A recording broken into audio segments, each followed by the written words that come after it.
Why do the poor make so many poor decisions? I know it's a harsh question, but take a look at the data. The poor borrow more, save less, smoke more, exercise less, drink more, and eat less healthfully. But the underlying assumption is the same. There's something wrong with them.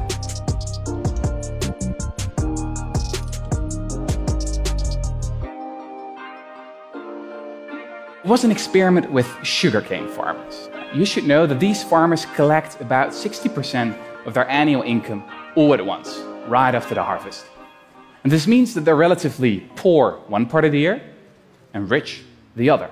And the researchers asked them to do an IQ test before and after the harvest. What they subsequently discovered completely blew my mind. The farmers scored much worse on the test before the harvest. The effects of living in poverty, it turns out, correspond to losing 14 points of IQ.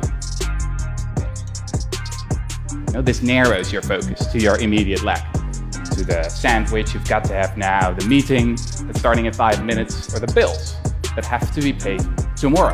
So the long-term perspective goes out the window. They're not making dumb decisions because they are dumb, but because they're living in a context in which anyone would make dumb decisions. Poverty is not a lack of character. Poverty is a lack of cash.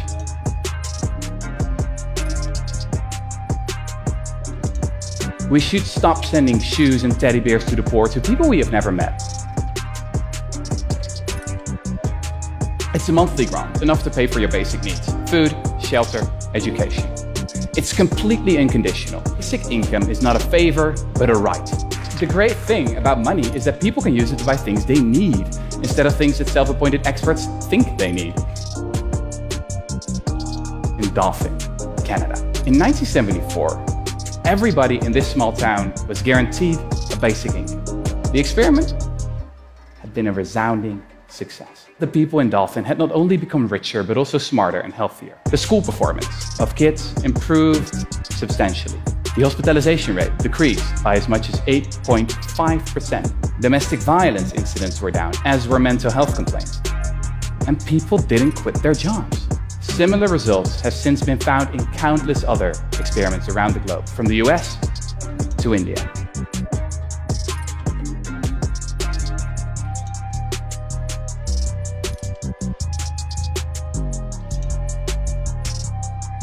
Spending 1% of GDP, you could lift all impoverished Americans above the poverty line.